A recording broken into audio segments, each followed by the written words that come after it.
taking up a 2-year residency at the Planet Hollywood in Las Vegas. It did feel like something was up. And that did inform a lot of why I poured myself into this movement.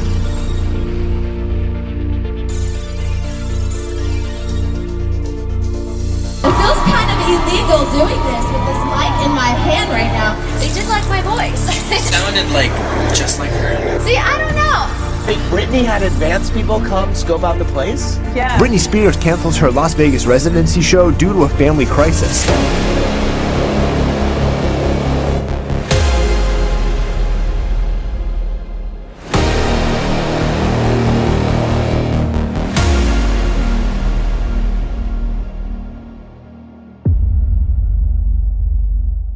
Before we get into this, we just want to give you all a huge thank you for 50,000 subscribers. Your support and patience throughout this entire series means everything to us. Over the past month and a half, we've been working day in and day out on the final 3 episodes to this series. And as part 5 and part 6 are on their way, we just want to thank you all for the kind words and encouraging comments and stuff like that. Your passion for Britney's situation is vital to her freedom, so please continue to speak out. For more content similar to this, be sure to check out Not Another Drama channel and Beyonce TV. Britney Spears has been taken advantage of since she was a child, thrust into the spotlight by her family, suffered abuses at the hands of the media for over 2 decades, and legally under the control of her father in a conservatorship for 12 years. During that time, her father has had the power to control every aspect of her life. And in part 4 of Deep Dive Presents Free Britney, we are going to analyze and break down every aspect of control, every account of abuse, and every freedom Britney has had ripped away from her at the hands of the person who is supposed to care about her the most, her very own father. And thus, deep dive into what sparked the viral social media movement that formed because of it.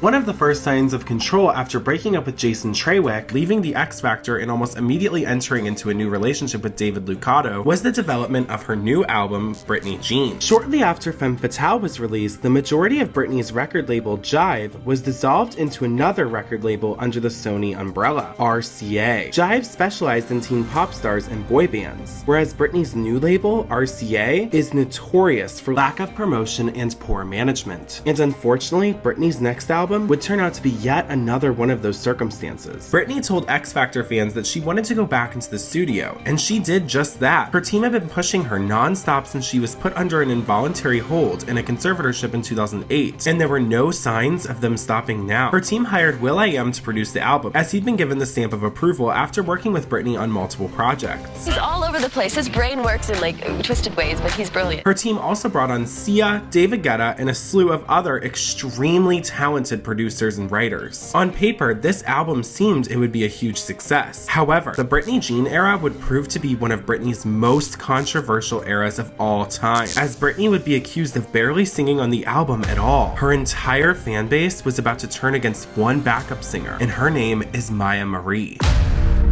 Now, let's go back to the beginning. Maya Marie, a songwriter, producer, and lead singer of the defunct band My Crazy Girlfriend, began singing at the age of 2 and found a passion for songwriting at the age of 8. She had always looked up to Britney, and just 2 years into the beginning of Maya's passion for songwriting, Maya had the opportunity to meet a then teenage Britney. When she came out, I was like obsessed with her. I've met her only one time, and it was when I was 10, and I got to get backstage tickets, and I was like freaking out. Although this would be the only time the two crossed paths in person, Britney was going to change her life, for better or for worse. Freshly kicked out of her house by her father at the age of 16, Maya began quickly growing in popularity around the MySpace music scene, and even uploaded a parody of Piece of Me entitled Don't Take My Kids From Me. Maya then briefly moved to Vegas to live with, at the time, up-and-coming late Swedish DJ Avicii, and began singing over electronic tracks and recording various demos, including many for Britney Spears. One of the earliest recorded demos Maya sang for Britney was Candy from a Stranger, an alleged scrapped song from the Circus recording sessions. It's Strangers with Candy. Right, Yep. Candy Strangers and Candy.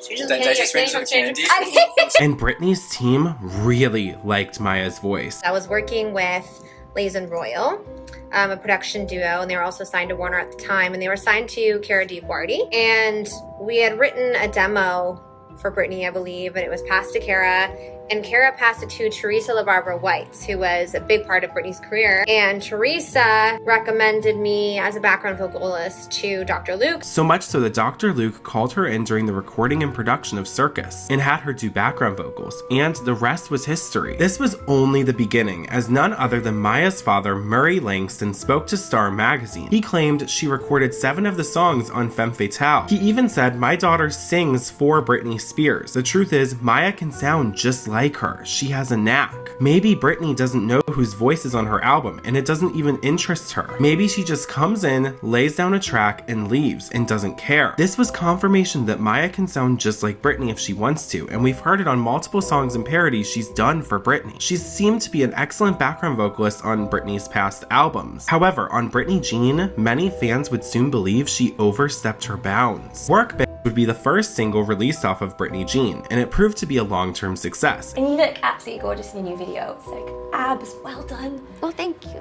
Can you give us normal girls some tips on being so wonderfully sexy and gorgeous? Oh, well, thank you. You're so sweet. A lot of yoga I'm really disciplined with, and I like kickboxing. It's fun. I like to punch. When you're hitting the bag, is there anyone's face you've got in mind? A couple of people. Yeah. Help for motivation. Yes. And Britney even worked with Miley Cyrus, who was also managed by Larry Rudolph, on SMS Bangers. Only want one on my record, and that's Britney. That's it. However, the good press was about to come to a halt, as her second single, Perfume, wouldn't be so lucky, as the allegations began pouring in, saying it wasn't Britney on the track at all. Chelsea Handler leading the pack saying, "They're not even putting her on camera now, they're just throwing up the words. Like, here's the song, and here's whoever's singing for her this time. She's not even gonna be in the video, probably." I mean, this is so stupid. This is getting, how long can you have a career when you're not doing anything? Also, her voice sounds kind of ragged, doesn't it? It's obviously a new person singing. It's not her. Britney's representatives responded to this saying Maya Marie didn't do any background vocals in the song and doesn't have credit. Only backing vocals on Perfume are from Sia. Britney absolutely sings on Perfume. This was a beginning of a turning point for the Britney Jean era and Maya Marie. After multiple stems of vocals for Britney's upcoming song Passenger leaked, fans immediately began criticizing Britney's team, saying the song was almost entirely Maya Marie, not Britney. Specifically the 1 minute 55 second mark, where the high note sounds like a completely different person. Not to mention, Holly Scoop reported that many of the stems that were leaked were labeled Maya Marie. Now, a track that Sia had written and recorded and had now supposedly been dubbed with Britney's vocals was under the microscope. So much so that Maya Marie wrote an email to Radar Online saying, "While I am so grateful for the opportunity to provide background vocals for Britney Spears on a small number of her most recent works, I most certainly cannot take credit for her tremendous talent as a singer. She is a veritable living legend with a long-standing reputation for excellence in all aspects of her artistry. She is my idol, and I have nothing but the utmost respect and admiration for her. I have no further comment." I mean, the backlash, there's backlash for everything you do. That's great, right? There's always consequences, but I don't regret anything. I think it was an awesome experience, and yeah, hell yeah, I'd do it again. Just because some people have opinions. I mean, look at Britney. She has so much critique. But this wasn't the end, as fans on Breathe Heavy have broken this down even further, pointing out that 1. The last time during the Britney Jean era that Britney was seen entering a recording studio was in August of 2013. But in her documentary, she was still seen writing music after these recording sessions. So how could Britney still be writing for her new album if it was supposedly already recorded? Unless Britney's team was trying to establish a false sense of control with Britney for the project, as they had often done in the past. 2. There has been footage of Britney recording her albums in all of her full documentaries previous to this one, but there was absolutely none in her documentary I Am Britney Jean. 3. The Britney Jean booklet is very vague on who sings what, whereas her other booklets have listed the credits very clearly. For instance, Maya Marie wrote Body Ache but isn't credited as a backup singer, or how despite Britney having a major writing credit on Perfume, Sia said she was happy to give the song to Britney. Oh, I don't even know if I know the words. Here's the thing, we write these songs in like 40 minutes, and then we just send them to somebody, and then we never really refer back to them ever again. And finally, in the years to come, when Britney would perform songs from Britney Jean on TV, she would lip sync to a brand new re-recording of the song, whereas she'd still lip sync to the album versions of Baby One More Time and Toxic that were recorded up to 17 years ago. Meghan Trainor, a client of Lou Taylor's, even alluded to this in a recent interview, saying, "When like Britney Spears records her vocal most of the time." But why? Why would Britney's team need another person to sing for Britney? As we've learned in the past, Britney is extremely efficient during her recording sessions and is a hard worker. What's it like to work with her in the studio? I mean, it's so easy and fun, and it's one of the easiest, probably the easiest sessions I've had in my career. On top of being an artistic genius, why would her team need someone else to fill in for her? The answer is simple. Britney appeared fairly checked out during the Britney Jean era. Even though she dubbed it her most personal album to date, there were no promotional performances and very little hype from Britney herself, as Britney seemed to want to go a different direction than her team did, thus resulting in the mismatched final product that she barely appeared to sing on, Britney Jean. This isn't the first time we've seen Britney's team do something with or without her. For instance, when fans alleged that Britney refused to record the fan-voted Break the Ice video, as she allegedly had her heart set on Hot as Ice. And since her team allegedly couldn't get her to do what they wanted, they went over her head and released an animated Break the Ice video. Or when the media alleged that Britney used a body double for portions of the Till the World Ends video. Britney's career has always been under control, and when she refused to do something, Larry Rudolph and the rest of her team would somehow make it work without her. All of this evidences the persona they were trying to create for Britney during this era, a singer-songwriter who is in full control of her career. But in this half-hearted attempt at creating this new persona, it somehow made Britney's fans shy away from the era even more, as nothing about it was Britney. This was especially evidenced in the I Am Britney Jean documentary. I think I definitely want, what's the other one? Fart. Passenger? Passenger, Okay. yeah. Don't ask me why when you said fart, I thought about passenger. As well as the press tour, as Britney seemed disinterested in the album as a whole. You want the perfume that you're wearing to reek all over, let's say, for example, Will I Am. I like it. It's pretty freaking. That's like the most beautifulest thing ever. I mean, guys don't feel that way. And if you did, I do. You do? You put spray cologne on your girl? I spray girls' cologne on my pillows to make me think they're there. But do you like your girl leaves the house and you're like, come here, baby? Oh no, I don't. No, I don't do Go that. off. I just put Trezor in my bed and smell. Oh, there's somebody. Oh, there's no one there. It just smells like someone's there. This album obviously is huge. Your 8th one. Do you feel pressure to be number one? Oh God. It makes me nervous to think about it. And the album's sales reflected this, as this was Britney's lowest selling album to date. So much so that the third single, Alien, was completely scrapped from being released as a single. And RCA seemingly abandoned the project as a whole, after the $6.5 million music video for Work didn't return on their investment. Britney's team was scrambling, but all they were doing was running themselves into the ground and exposing just how much control over Britney's personal life and career they had.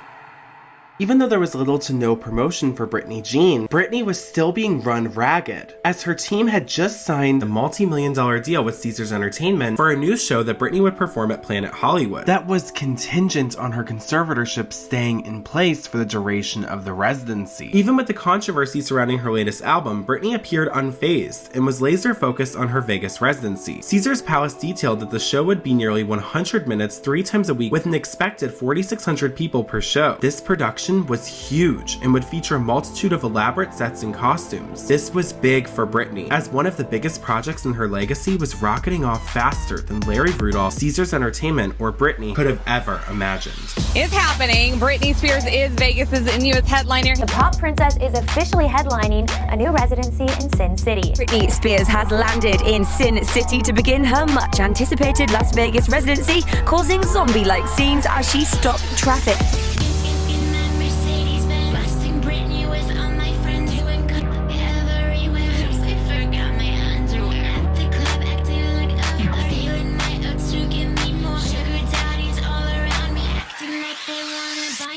I'm honored to receive the key to the city's iconic strip, and I'm thrilled that today has been declared Britney Day.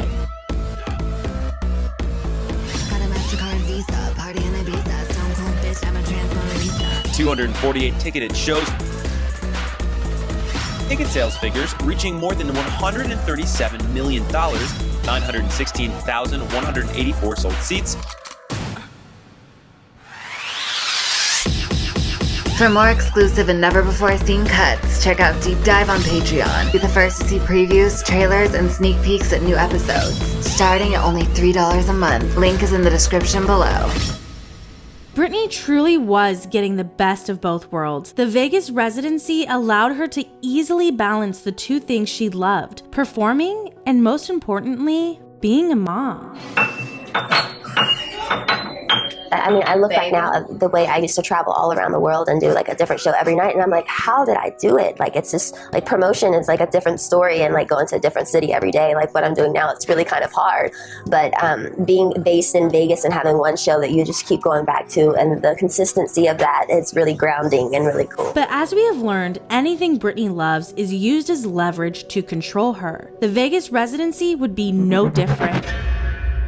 To the outside world, it appeared things were now normal for Britney. Sure, the conservatorship was still in place, but her and her boyfriend David Lucado were going strong. She had 50% visitation time with her children, and Piece of Me was wildly successful. No one was questioning the conservatorship, and this was great for Britney's dad and his team, as the conservatorship raked in millions upon millions from her residency. However, we later learned from a pay increase requested by Andrew Wallet, co-conservator of Britney's estate, that the conservatorship employed the same level of control over Britney during her Vegas residency as they did during the 2009 circus tour. Much like the circus tour, there would always be a team of people around Britney. Robin Greenhill, a friend and employee of Lou Taylor's, Jeff Raymond, Britney's publicist, Adam Lieber, Britney's manager, and Larry Rudolph were the conservatorship's trusted team for the residency. The approved inner circle was there to keep an eye on Britney at all times. The conservatorship would then heavily vet the people Britney would come in contact with for work and have them all sign contracts. The excuse for this was they feared Britney would get substances from someone she would come in contact with, and this is why they needed to have this level of control over her during the Vegas residency. But there was someone in Britney's inner circle who would present a problem for the conservatorship: David, Britney's boyfriend. I heard that your dad kind of set you up with your current boyfriend. Is that true? No, it's not true. Tell me the real story. Set the record straight, please. Okay, well, through friends, we were eating at a restaurant, and I was with a couple of friends, and they knew him, and they introduced me to him, and we just kind of like hit it off, you know? We just started talking, and it just made sense, and I'm in love now. So. You are in love? Yeah, I would say I'm in love. Feels good. Yeah, it's cool. The reports of your dad doing a background check on David, is that not true? That is true. That is true. Yeah. That's crazy. Yeah. Does that embarrass you? My dad's a little crazy like that. Does David and your father get along? Yeah, they get along. So the background check came out clean? Yeah. Or clean enough? Yes. Yes. Unlike Jason Trawick, who worked closely with Britney's dad Jamie to control her, even becoming co-conservator of Britney's personal affairs, David didn't appear to want any part of the conservatorship or controlling Britney. He was dubbed Normal Guy Dave because they apparently acted like an adorable old married couple and did normal non-celebrity things. According to an InStyle interview with Britney, she said, "I would really like to have another baby, a girl. I think it's going to be crazy. I'm not going to feel as alone in this world anymore." According to sources, Britney and David had plans to start a family as soon as her Vegas contract expired. I also heard that after this show, which I believe you're doing 96 shows, after this run I should say, 96 shows in 2 years, which is amazing, a lot of work, that obviously you want to take a long break, but you might even possibly retire, is that true? I might, who knows? I may have 2 more kids and Really? I don't know, yeah. So more kids on the horizon Yeah, for I sure. would like to have more kids, yeah. However, in another article published August 21st, 2014, it came out that David did not want to get married and have kids until not only the Vegas residency was finished, but also the conservatorship needed to be ended. David was now a huge issue for Jamie Spears and everyone financially benefiting from the conservatorship. They had been flying under the radar, controlling Britney for so many years, and now she was in a serious relationship with someone who wasn't going to help them continue on like past boyfriends had. Just 1 week after the article was published about David wanting the conservatorship to be ended in order to marry Britney, Jamie Spears purchased a video of David cheating on Britney for a pretty penny. Per Jamie's team, who always leaks information to TMZ, Jamie called Britney over, telling her he had something important to show her. After Britney was shown the video by her father, she ended her relationship with David. Jamie said he purchased the video to save Britney the embarrassment of the public seeing it, but then proceeded to share all of the details with TMZ anyways. David did respond, denying cheating claims, saying the video was taken during a time Britney had broken up with him. However, they had only split for a day when the video was taken. Nonetheless, Jamie Spears shifted the public away from talking about the conservatorship, and David, who was a threat to his control over Britney, was now out of the picture. Britney, who usually doesn't say much publicly, would actually speak on the breakup during one of her shows. I know everybody knows that my boyfriend cheated on me. But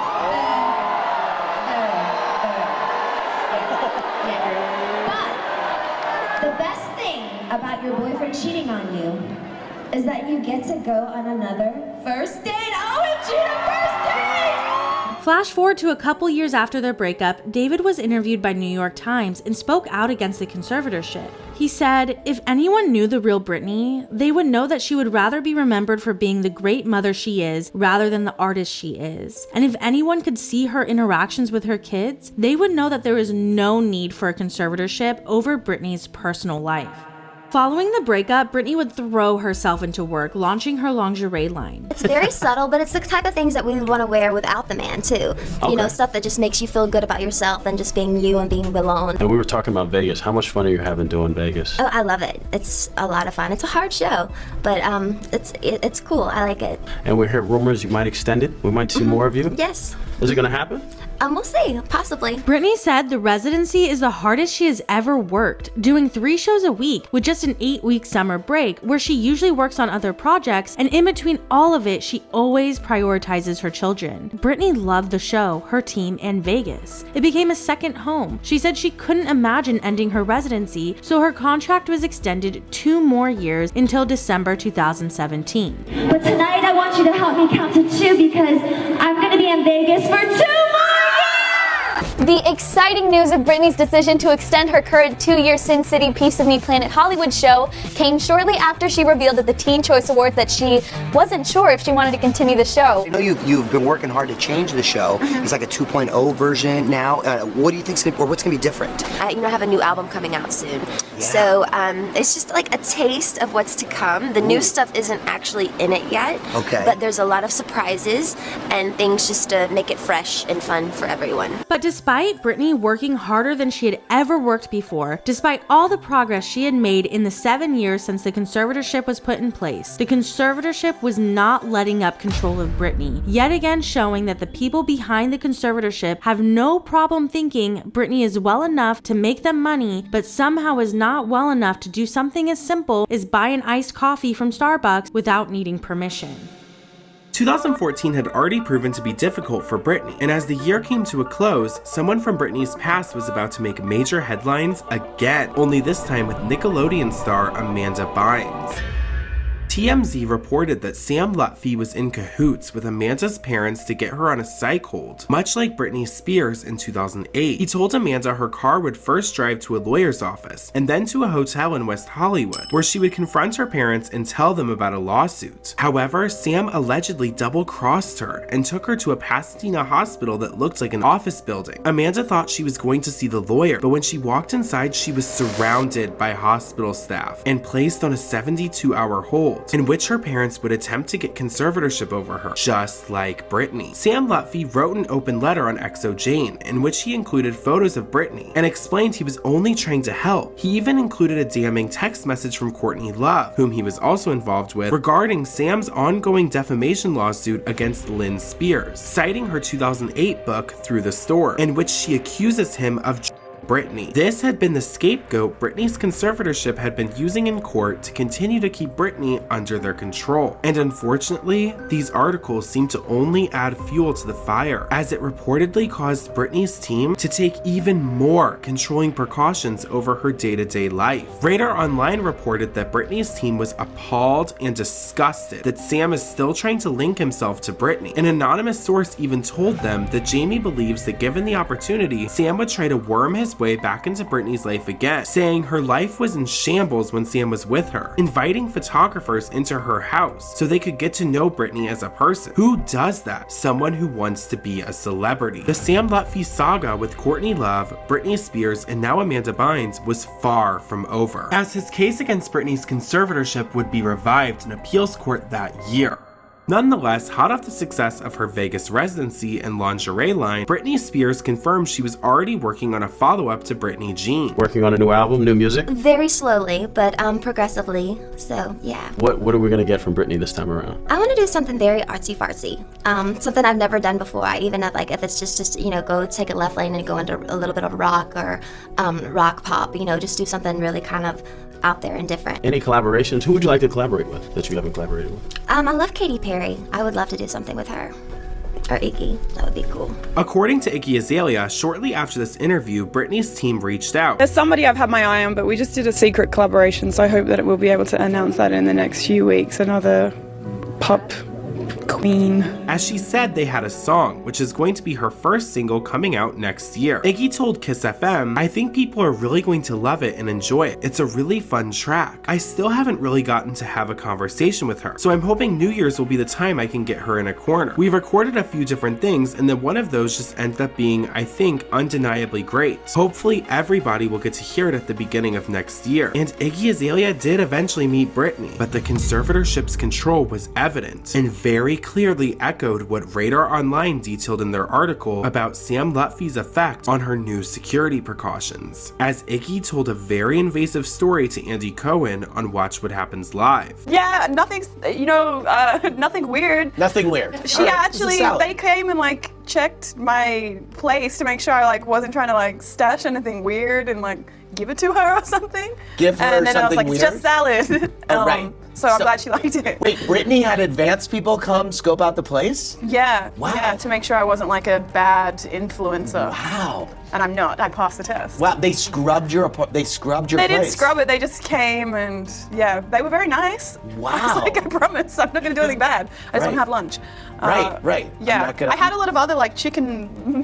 Did they remove anything from your house? No. I mean, I didn't do anything weird. This control was echoed throughout every aspect of Britney's life, including her new relationship with Charlie Ebersol, as Daily Mail reported that much like David Lucado, Charlie had to sign an NDA before even being able to go on a first date with Britney. Nonetheless, the relationship still blossomed, and according to Daily Mail, Charlie had gotten the stamp of approval from Britney's conservatorship and team. They cited him as normal, as he wasn't necessarily in the public eye. However, neither was David Lucado, but Charlie was different. He was born into Hollywood and understood the dark ins and outs. He was in show business but not the public eye, and Jamie liked this a lot. So much so that Jamie allegedly set Britney up with Charlie after he pitched him a TV show. Just like he controlled the ending of her relationship with David Lucado, he now controlled the beginning of her relationship with Charlie Ebersol. And as Charlie and Britney rang in the new year as a couple, outlets began reporting that Britney and Charlie wanted children. But this would be no simple task, as conservatorships like the one Britney is under completely strip the conservatee of their basic human rights and freedoms. And according to various conservatorship cases in the state of California, this can often apply to custodial rights and pregnancies. And the California probate code leaves a lot of gray area when it comes to sterilization. And as we've learned in the past, when you give Britney's conservatorship an inch, they take a mile. That brings us to one of the most horrifying and traumatizing allegations in this entire series. Star Magazine alleged that Jason Trawick impregnated Britney, saying in 2010 that Britney was pregnant with Trawick's baby earlier that year. However, as we all know, Britney never had Jason Trawick's baby. Now, Star Magazine never clarifies what they believe happened to that baby. However, if this is true, Britney is also in an extremely controlling conservatorship, and probate conservatorships, like Britney's, have been known to take measures against pregnancy in the past, even to go as far as sterilization. Now, keep in mind this is from the same Star Magazine article that exposed the controversial alleged phone call between Jason Alexander and Britney, and we may never know the validity of this. However, Star Magazine has doubled down on this article in the past. Not to mention, this has been a pattern. Whether or not this specific instance is included,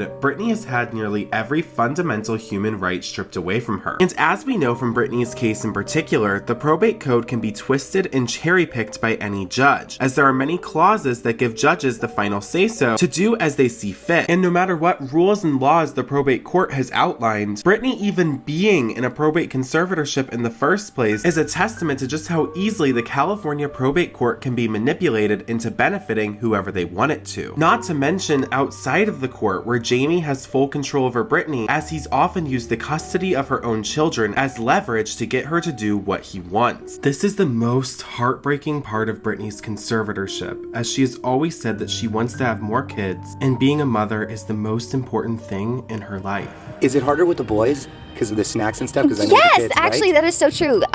You know, when they come over, the snacks just pile up, and I'm constantly having to feed them, and it's like, Jesus, you know, I want some fried chicken too. You know, I have girls, and I'm very jealous because you have boys. Oh, I want a girl. Oh, you do want a girl, so later on, maybe a little girl. You just need to stay close. It might rub off because for some reason that's all I make right there. I think back at like the last 10 years and what I've been through, I see my babies, and I'm like, of course, you have to believe in God.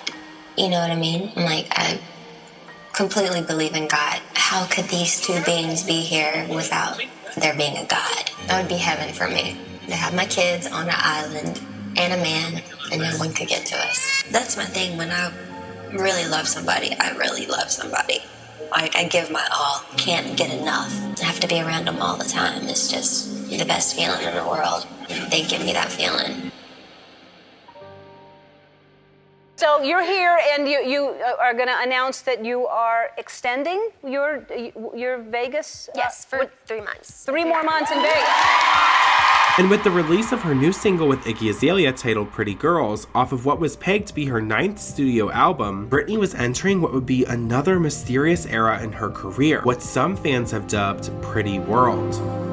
Britney and Iggy had their debut performance at the Billboard Music Awards to promote the single, and at the time of its release and Britney's performance, fans were speculating that her new album would be called Pretty World due to the graphics behind Britney and Iggy during the performance, though many fans believe these are just graphics for the Billboard Awards. Either way, official graphics including a bee were released to the public. RCA even teamed up with Uber in LA to give select riders an early listen to the song in their bee-themed vehicles. Those of you in LA can request a special bee-branded SUV and hear the single first. This was believed to be the initial concept for Britney Spears' 9th studio album, and with a team consisting of Sam Bruno, Matthew Coma, and others, this album was set to be another pop record, made for radio and pushed out by her team, much like Britney Jean. However, Britney didn't like this direction, and after Britney Jean, she appeared to realize some of the only leverage she had against her team in making her own decisions was recording albums. So to satisfy Britney and get her to continue recording, her team brought on Karen Kwok, who wanted to take more inspiration from In the Zone and Blackout. Thus, the sessions with Sam Bruno, Matthew Coma, and others never saw the light of day, and the entire era was shelved. We may never hear those recording sessions or the material Britney was working on during this era, but it was very clear Britney was focused on taking her 9th studio album in a different direction. She was going to take her sweet time. She even changed her tune with the media, seemingly warning her team of how long she was going to hold off on the album, saying, "I would much rather have it be completely how I want it to be. Whether that takes another year for me to do or 2 months, I have no idea at this point. But I'm not rushing anything. I just want it to be done right so that my fans will truly appreciate it." Unfortunately, this ultimately had a domino effect on the success of Pretty Girls, as the song had little to no promotion and was under Britney Spears and Iggy Azalea, so it appeared on neither of their main discographies. Iggy shifted the blame to Britney's team, saying the song flopped due to lack of promotion and only being featured, and Britney's team fired back on Britney's verified Twitter account saying, "Can't wait to get back to Vegas. So thankful I have shows for the rest of the year to look forward to. .. Hashtag you want a piece of me." This was an especial low blow, as Iggy had recently had her entire tour canceled. Iggy even responded to a fan accusing her of shading Britney, saying, "My comment is factual. It applies to any song. I don't have to fuck the woman's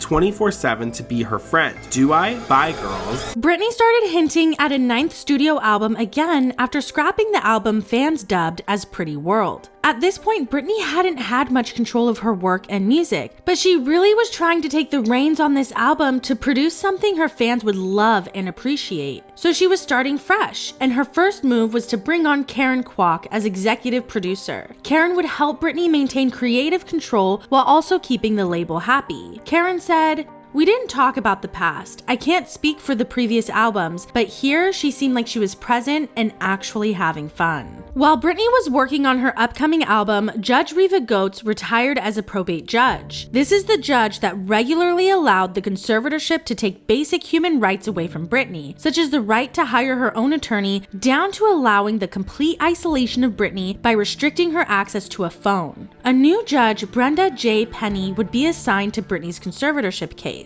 Also around this time, Britney was set to be deposed in the Sam Lutfi case that was revived the year prior, and for the first time, the conservatorship wasn't trying to use the probate court to stop her from testifying like they had always done. This may be because of the new judge assigned to Britney's case, and the fear that if they tried to paint Britney as too fragile to shield her from testifying again, it could cause this new judge to ask questions they may not want to answer. So instead, Britney would be allowed to give the deposition, with the only pushback from the conservatorship was asking that Sam Lutfi not be in the room with Britney, but the court denied that. For the last 3 years, he's been trying to get her into court, and they've said she's not healthy enough to face him in court. So was she in court the other day when Sam was there? Yes, it finally happened. You know, she's too fragile to be going back and forth and fighting. $800,000 is a lot to a lot of people. That's not a lot of money for peace of mind for a fragile, mentally girl, Britney Spears. Yeah. Pay it, Britney. And Leave you know, this man alone. Yeah. Britney did the hours-long deposition with Sam Lutfi in the room with no issue. She wasn't this mentally fragile person the conservatorship was painting her to be, and this started to spark questions about the legitimacy of the conservatorship. In May of 2016, the New York Times put out a major article on Britney's conservatorship, questioning why Britney, an adult woman and mother of two who appeared to be stable for many years at this point, was still restricted from making even the most basic of decisions when it came to her own life. The article questioned people like Sam Ingham, her court-appointed attorney that she was forced to use. He had now made $2 million from her estate. The people such as doctors who oversee Britney and could help end the conservatorship all make money from it being in place. They all have incentive to keep things as they are, so even the people who are appointed by the courts to protect Britney benefit from keeping her powerless. Not to mention the very people controlling her, such as Jamie Spears, Andrew Wallet, and the team of attorneys had been paid $6.9 million from the conservatorship at this point. Jamie Spears was even getting 1.5% of the gross revenue from Britney's residency and merchandise. While Spears' lawyer spoke with ET's sister show, The Insider, back in 2014 about conservatorships in general, explaining why it's not unusual for them to last a lifetime. Because a lot of times what happens is even though they're not psychotic anymore, they're not a danger to themselves anymore because you've gotten them stabilized, they still can't handle their finances. They still can't really make a medical decision that's in their best interest. The National Association to Stop Guardian Abuse said, as long as she is bringing in so much money, and as long as the lawyers and conservators are getting paid, there is little incentive to end it. Usually the conservatorship just keeps going unless the conservatee makes a fuss. The New York Times article even flashed back to 2009 when Jordan Miller, owner of Breathe Heavy, a major Britney fan site, started to spark a Free Britney movement amongst fans like Meg. I actually got involved with the Free Britney movement back in 2009 with the original movement, which was unfortunately very short-lived. I think I just immediately knew that this situation was incredibly unjust. But Jamie Spears would quickly silence Jordan, preventing the movement from gaining any traction. E! News correspondent Jason Kennedy spoke with Jordan Miller, the founder of BreatheHeavy.com, who says his ongoing legal battle isn't with Britney, but with her dad.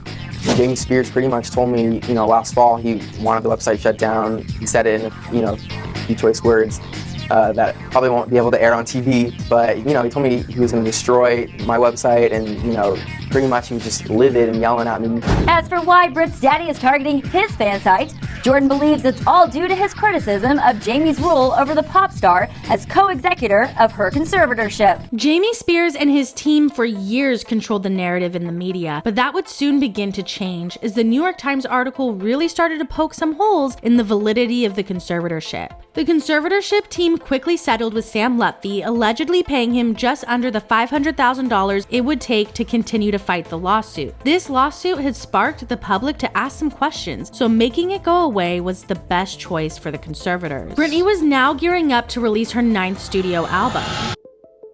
Glory debuted at number 3 on Billboard 200. Although it was critically acclaimed, Glory was not a huge commercial success. This could be for a number of reasons, such as her label and team not doing a great job at promoting the album. However, the main response from critics was that Britney sounded more involved and present than she had in a decade, which is true. This is the most involved she had been in an album since Blackout, the last album she created before losing all of her freedoms. Glory quickly became a fan favorite, and despite commercial success, Britney made this album for her fans. Do you see this as a comeback in your career? I don't really see it as a comeback. I think I've never really left. I've always been here. 2 years it took to make It took me it. 2 years to make this, and it's been an amazing ride, and I spent really all my quality time and just my heart into this, so it's very cool. This is the first time I've really done an album that I'm more hands-on than I've ever been, so it's just, I'm really proud. It's like my baby, so it's very special. Okay, you said your son named your album. Like, can you walk me through that conversation real quick with him? Like, how does that come up? Well, he listened to a lot of my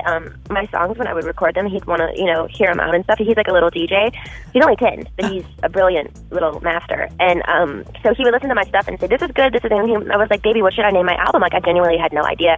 And he was like, "Mama, you should just name it Glory." And I was like, "Cool, I will name it that." And it just it clicked like instantly. And I was like, "This makes sense." And he was really right, actually. However, the press tour would end after Britney herself would bring up the conservatorship for the first time since 2008. For the record, Britney was on the Jonathan Ross show when they started discussing the creative process behind Glory. Britney said that she had been under this conservatorship for the last 3 years. A lot of decisions were made for her. She wanted Glory to be her baby, so she had to be very strategic about it. She said she was getting control of things little by little. This is when Jonathan Ross switched topics, but audience members said it looked like she really wanted to talk about it. As we know, if the media wants to interview Britney, they have to follow very strict rules, and the number one rule is never bring up the conservatorship. So the Jonathan Ross show edited out Britney speaking on the conservatorship, and just like that, the public was largely in the dark about how Britney herself felt yet again. This was a huge deal. For the first time in 8 years, Britney actually spoke out publicly about the immensely controlled situation she was in and how she was trying to get some control back. This would terrify Jamie and his team, so they would need to make sure Britney would never have the opportunity to speak up again. They would completely isolate Britney more than she already was. No more media and no more going out in public. The only social interaction she would have outside of her home life was performing her Vegas residency shows. And even then, she was heavily monitored by the trusted team in Vegas. Honestly, without the music and just the mic, it kind of feels illegal. Like it's quiet right now. And it feels kind of illegal doing this with this mic in my hand right now. It feels so weird. Pressed in the media my whole life. It's really crazy because 1 minute they tear you down and it's really horrible. And the next minute you're on top of the world, But I've never really spoke about it, And I'm a Southern girl. I'm from Louisiana. I'm from the South, and I like to keep it real. So I just want to make sure I keep having you something to talk about, okay? Britney would be kept hidden from the public for almost 2 years, all because she dares speak out. The music video for her first single off of Glory, Make Me, represents another mysterious moment in time for Britney's career. It was going to be directed by the same person who directed the controversial Everytime video, David LaChapelle. In the Everytime video, David said that the only direction Britney gave him was that she wanted to die. And so he did just that. However, this concept leaked and was ultimately scrapped due to its dark nature. And unfortunately, the Make Me video would suffer a similar fate.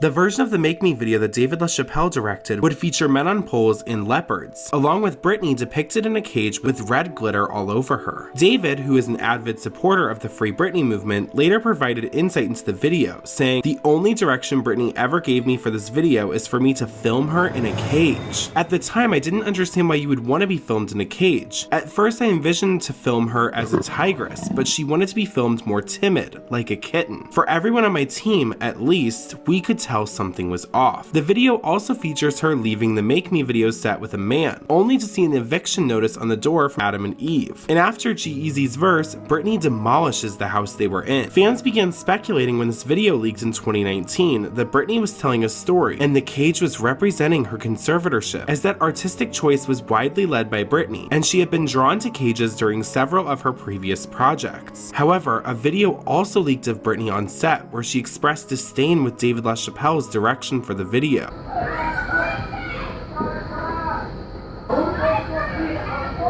David LaChapelle's version was ultimately scrapped by RCA, as they wanted a tamer video and felt this version was too explicit. Even though the 2019 leak used most of David LaChapelle's shots, David said it still wasn't the final version of his concept, but a cut created by RCA, saying, "This is some of my footage, this is not my edit. I find it very suspect that the video was leaked while Britney was away, as the video leaked right as Britney was admitted into a mental facility." But we'll dive deep into that in the future. This comment confirmed the notion that David LaChapelle absolutely refused to give RCA and Britney's team the footage he shot with G-Eazy, forcing them to use footage with a watermark. Previous to the final version of the video being released, Britney revealed the new concept, telling a radio station, "The video I just shot is me and all my girls. We're making guys audition for us. The whole theme is us basically playing with them. It's really kind of fun and it's interesting." This would become the official version, as Britney and David's original concept would be shelved, but only until Britney's team needed to use it as a distraction from the injustices Britney would experience in 2019. Later that year, Britney began work on a major performance of the VMA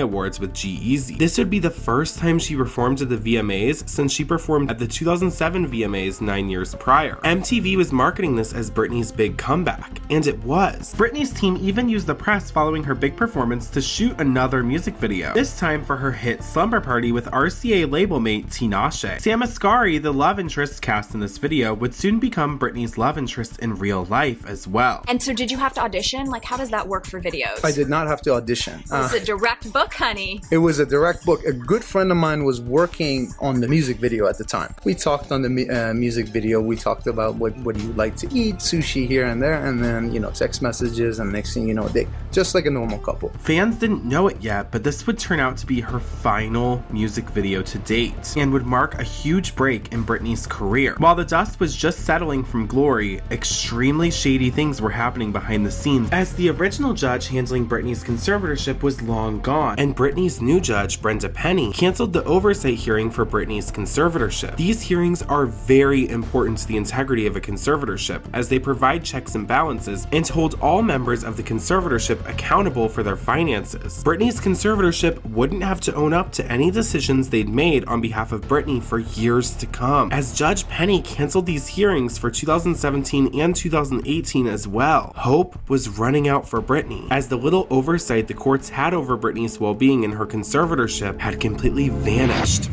Britney loved her Piece of Me show in Vegas, but after almost a 4-year run, Larry Rudolph announced that the residency would be coming to an end December 2017. He did leave it open, saying Vegas was home and contracts could still be negotiated. Britney wanted to take the Piece of Me show to fans who didn't have the opportunity to see her in Vegas. So in summer of 2017, Britney did a set of live concerts in countries she hadn't performed in before, such as Israel. Well, apparently Britney Spears has a lot of pull in Israel. Here's the story. She has a huge concert scheduled in Tel Aviv in July. Okay. But the problem is that Israel's Labor Party has a primary election the very same day as the big concert. And they're both doing the same dance numbers. So it's like, who gets it first? And the big election is right next door to the venue. So they moved their entire election one day later to accommodate Britney Spears. What? Before her concert, Britney did an interview with an Israeli newspaper. This was her first time speaking to the press since the Jonathan Ross show the year prior. When Britney does interviews outside of the US, it seems like she can open up more and that the conservatorship team isn't there controlling every word she speaks. The newspaper was asking her about her 20s, where Britney again shares similar sentiments as she did in 2008's For the Record. Britney said her life had been controlled by many people, that it doesn't allow you to be yourself. When you aren't in control, the excitement and passion for music fades. She also said she wished she would have given herself more breaks throughout her career to take responsibility for her mental health. She said that many decisions were made for her that she didn't make herself. At this point, it's been almost 10 years since the conservatorship was put into place, and Britney's stance has not changed as she was voicing the same concerns that she did in 2008. After summer break, Britney went home and finished out her residency. She was now heading into 2018, another busy year for her. She announced the Piece of Me summer tour that was kicking off at Brighton's Pride. She has ruled the Las Vegas Strip for the last 5 years, and may I say, she looked amazing doing it.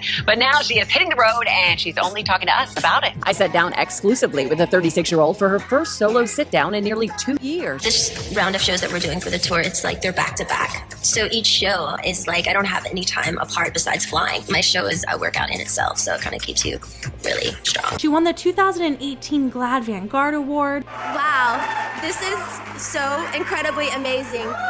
I wrote this speech, and it's basically, I feel like our society has always put such an emphasis on what's normal. And to be different is unusual or seen as strange.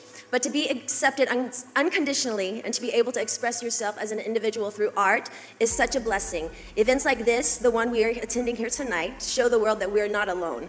We can all join hands together here and know that we are all beautiful. Britney even said she was working on new music, but it was a big secret. Before the Piece of Me summer tour, it came out that Britney was looking to end the conservatorship of her person. Britney Spears and boyfriend Sam Asghari are getting serious, with an insider telling us they are head over heels in love. So in love that these two could be planning for a baby. So it seems that everything is falling into place for the pop star who's ready to take control of her life again. Now that means addressing the conservatorship her father has had over her since her public breakdown in 2008. An insider tells us she wants the conservatorship of her as a person to come to an end, so she has more freedom to make her own decisions. Basically ending the immense control her dad has over her personal life. It was part of Britney's residency contract that she basically needed to be in the conservatorship, if not the Vegas residency could be terminated. Now that the residency was over, Britney was ready to get control back of her life. The article said Jamie was discussing it with her medical team, but the timing was off due to her upcoming tour, but they would seriously consider it at the conclusion of her tour due to all the progress she has made in the last decade. How can I get emotional with you guys? This is my last show of Piece of Me. But when the tour came to an end, the conservatorship over Britney's person was still in place, and there was no ending in sight. It appears Jamie would entertain the idea of the conservatorship ending just to placate Britney to keep her working so the cash flow doesn't stop. 2018 had proven to be a busy year for Britney. From presumably developing what would have been her 10th studio album to touring the world with Pitbull, she had been on the move, earning more and more money for her estate. And 2019 was scheduled to be just as busy, as Britney and her team were developing an all-new Vegas residency, and it would be titled Domination. During Domination's developmental period, Larry Rudolph described the show as different from the Piece of Me show, saying it's going to be a little bit more street, a little bit more rhythmic. It's going to feel a little cooler, but it's still going to be a classic Britney great hits show. You'll know every song, the visuals will be incredible, she'll be at 110% in terms of her performance. You're going to have amazing dancers, costumes, set pieces, video sound, amazing everything. And from the different rumored set lists and audio tracks from the rehearsal session videos, it's safe to say this would have been catered towards Britney's die-hard fans, and would have gone down as one of her best shows of all time. And as October of 2018 approached, Britney went on Ellen to announce that she had an announcement. I actually have a huge announcement to make. You do? Yes, I do. Oh, wow. Yes, Well, I do. Normally we plan these things ahead of time, but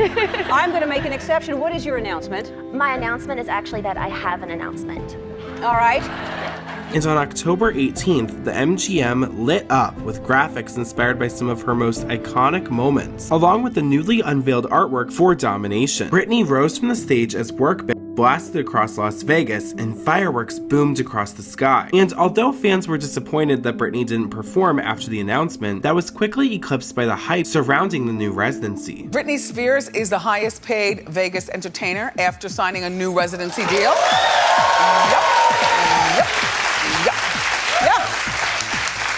Higher than J-Lo, higher than Celine, higher than whatever Mariah Carey was getting, higher than all of them. She's earning $500,000 per show. And the cool 3D tickets already came in the mail. Over the next few months, the show was being developed, and Britney was busy rehearsing day in and day out. However, tickets weren't selling out right away. And with Britney officially becoming the highest paid Vegas performer, this was a major problem, as many Las Vegas tourists had just seen Britney in 2017, and the tickets weren't cheap. But as As opening night quickly approached, the seating chart was the least of MGM, Britney, and her team's concerns. Britney Spears has postponed her upcoming residency Domination at the Park MGM. And she's taking an indefinite hiatus from work. Britney Spears cancels her Las Vegas residency show due to a family crisis. To run home and care for her father after he was hospitalized with a ruptured colon. The singer shares the news in an Instagram post writing, "I don't even know where to start with this because this is so tough for me to say. I will not be performing my new show Domination. I've been looking forward to this show and seeing all of you this year. So doing this breaks my heart. However, it's important to always put your family first, and that's the decision I had to make." A couple of months ago, my father was hospitalized and almost died. We're all so grateful that he came out of it alive, but he still has a long road ahead of him. I had to make the difficult decision to put my full focus and energy on my family at this time. I hope you all can understand. I appreciate your prayers and support for my family during this time. Thank you and love you all always. However, soon the real story would come out. Hi there. I cannot disclose who I am. I used to be a paralegal for an attorney that worked with Britney's conservatorship. I am no longer with them. And what is happening is disturbing, to say the least. Britney was in rehearsals for Domination. It came to Jamie's attention that Britney was not taking her medication as prescribed. Britney Spears has been admitted to a mental health facility. So Jamie said, either you take this medication or the show's off. A movement would rise up. We believe she's being held there against her will. The conservatorship has got to go. My jaw was on the floor, my heart was pounding. And the fans would revolt. Conservatorship abuse!